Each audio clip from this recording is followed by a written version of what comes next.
예, 후보자님. 네. 그 국정기획위원회 구성돼서 출범된 거 아시죠? 네, 알고 있습니다. 그러면 국정원에서는 파견돼 있습니까? 제가 어제 보고받기로는 어제 국정원에 연락이 왔고 그쪽 국정기획위원회에서도 국정원으로 연락하는 게 너무 어려웠다는 얘기를 들었는데 그래서 어제 다시 파견과 그다음에 보고를 다 지시해 놨습니다. 아니 출범 전에 그래도 국정원 분야도 뭐 개혁 분야가 있을 거고 뭐 제도 개선 분야도 있을 거고 그렇지 않습니까? 근데 두 번이나 리젝을 당했어요. 파견 전문위원을 추천했다가 두 번이나 리젝 당한 걸로 알고 있거든요. 그건 저는 전혀 보고받지 못해서 들어가서 확인해 보겠습니다. 예, 그래서 국정원이 아예 빠져 있다라는 게 저는 이해가 안 되거든요. 그 점 좀 살펴주시기를 바라겠습니다. 네. 예. 좀 가벼운 질문 하나 드릴게요.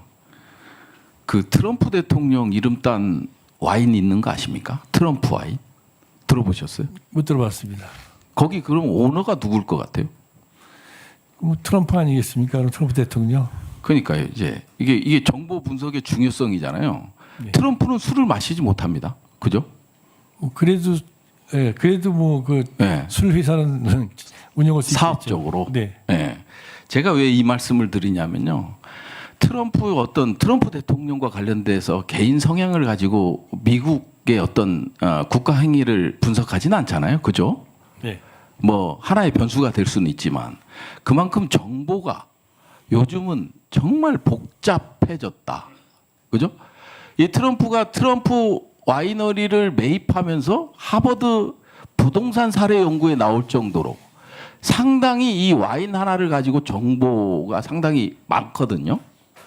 그래서 그런 점에 있어서 그 국정원의 역할, 그 다음에 정보의 중요성 이런 것들을 좀 상기시켜 드리고 싶어서 좀 말씀을 드렸고요.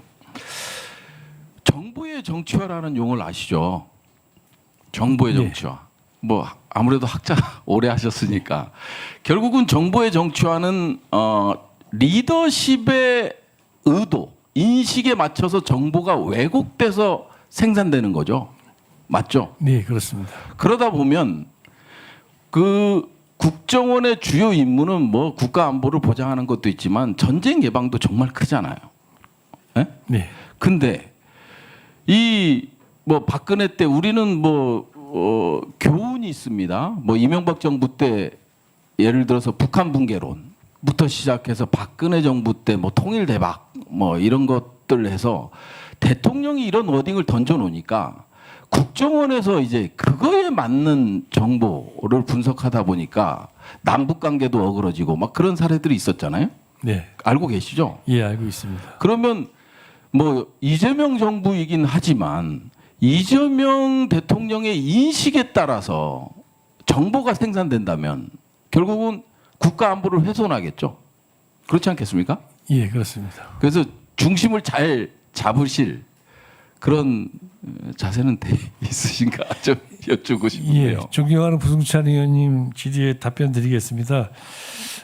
제가 평생 살면서 연구하면서 또 현업에 있으면서 가졌던 모토가 하나 있다면 이제 실사고시고 부위원님도 아시겠습니다만 제가 실사고시를 모토라고 주장을 많이 했는데 제가 이재명 대통령님을 지금도 모시고 있고 또 후보 시절 전부터 알면서 가장 제가 마음에 했던 것 중에 하나가 대통령께서는 실사구시적인 정신, 실용 이런 걸 갖다 삶의 기초로 해서 지금 특히 이 정치에도 나름대로 적용하고 계시다는 거였습니다. 예. 예, 지금 역대 정부를 보면 대부분이 뭐 박근혜 탄핵 때도 그렇고 그 다음에 이번 윤석열 정부 탄핵 때도 그렇고 이 국정원이 받쳐주지 못했기 때문이라고 보여지거든요.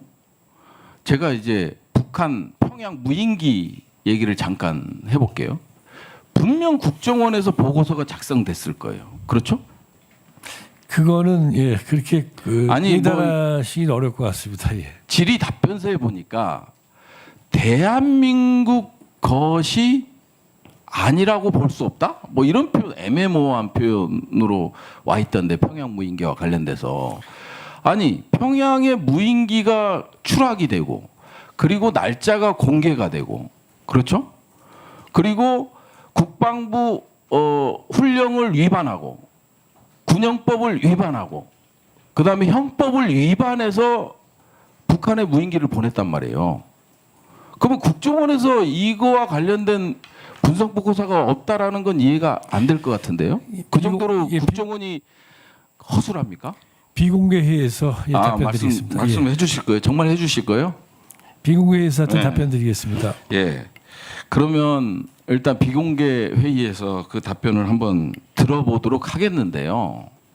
정말 모든 법과 절차를 위반해서 북한의 공격을 유도하기 위해서 평양의 무인기를 침투시켰거든요. 그런 점에 대해서가 과연 국정원은 그때 당시 어떤 역할을 했는지 저는 정말 궁금해요. 평양 방송에서도 조선중앙통신에서도 다 나왔고 그때 과연 국정원은 어떤 보고서를 만들어서 리더에게 대통령에게 보고를 했는지 이게 좀 궁금하고요. 지금 국정원의 아까 대공수사권 얘기도 했습니다마는 국내 정치 문제의 개입과 관련된 우려가 있습니다. 그죠? 국정원의 국익정보국이 있죠. 네. 국은 아니고 단 수준에서 있습니다. 단 수준에서요. 네. 예. 그게 이제 불만들이 좀 많아요. 그리고 신원조사센터 있죠. 원래 신원조사센터가 문재인 정부에도 있었어요.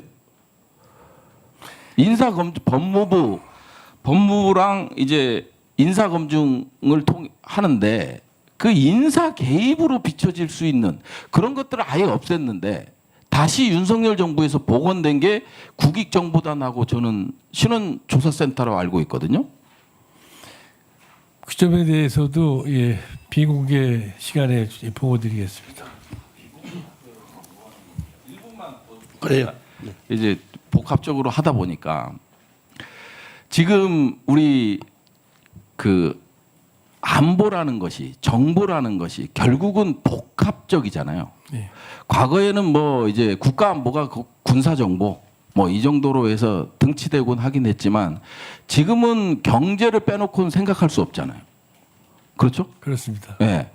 알래스카 LNG 그 가스관과 관련돼서도 마찬가지고 그다음에 한일 대륙붕 개발 협정 이제 3년 후에 만료되는 걸로 알고 있는데 이것도 그렇고 지금 이란 이스라엘 전쟁과 관련해서 상당히 밀접한 관계가 있잖아요. 네. 근데 혹시 마지막으로 경제 안보와 관련돼서 국정원의 역할을 강화시킬 보관을 갖고 있는지 이 질문에 대해서는 답변이 가능하시겠죠? 네. 예. 지금 공급망법에 의해서 국정원이 경제안보에 관여하게 돼 있습니다. 그래서 경제안보국이 다니는데 경제안보를 중심으로 해서 한국의 국가 미래 전략의 어떤 전략을 수립하는데 국정원이 어떤 적극적으로 지원을 하기 위해서 필요한 그런 나름대로의 그 조직을 강화하는 게 필요하다. 그렇게 생각하고 있습니다.